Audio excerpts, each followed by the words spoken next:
Good evening. I'm John Dickerson. I'm Maurice Dubois. We begin tonight with what happens when your government is not working or not working properly. This is day 7 of the federal government shutdown and the ongoing funding dispute between Democrats and Republicans. The president is turning up the pressure, threatening to not give furloughed workers the expected retroactive pay when the shutdown is over. That would not affect air traffic controllers. They are still on the job, but there is a shortage of them, and that is causing problems for travelers. We have 2 reports tonight. Ed O'Keefe is at the White House, but we begin with Kris Van Cleave at the airport in Phoenix. Kris?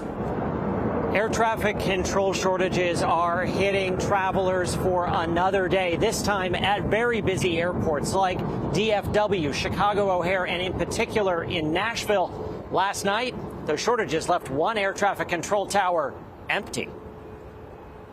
For hours Monday, the Burbank Hollywood Airport hit ATC 0. There was no one manning the airport control tower. Yes, it is kind of scary. Is clearance open still, or is it closed for Burbank? It's closed. Everything in the tower is closed. Delays and cancellations mounted as other air traffic control centers handled Burbank's flights.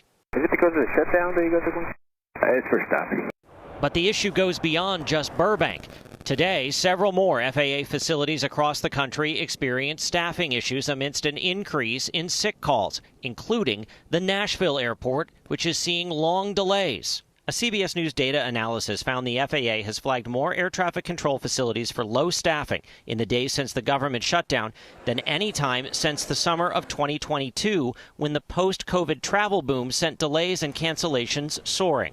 Nick Daniels is the president of the Air Traffic Controller Union. Is it possible that you have some controllers that either because of the stress of the shutdown or to make a point, are calling in sick on a shift? There is no concerted effort for air traffic controllers to go in and somehow impede this system.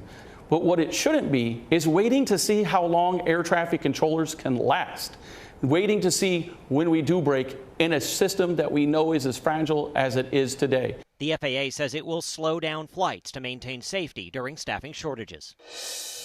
I'm Ed O'Keefe at the White House, where President Trump today threatened to withhold back pay to federal employees forced to stay home during the shutdown. There are some people that really don't deserve to be taken care of, and we'll take care of them in a different way.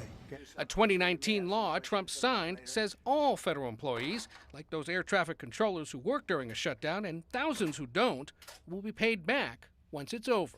But a new White House memo states only feds who are on the job right now, carrying out essential services, should be paid.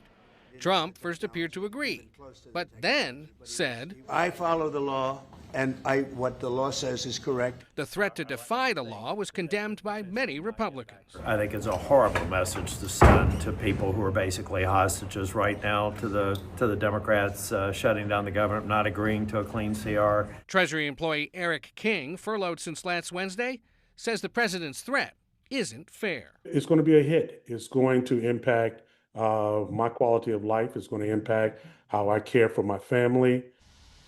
The president today also once again threatened to fire federal workers, saying, quote, substantial job cuts could be announced in 4 or 5 days if the shutdown continues. And with no votes today to try to end the standoff, it'll enter its 8th day tomorrow.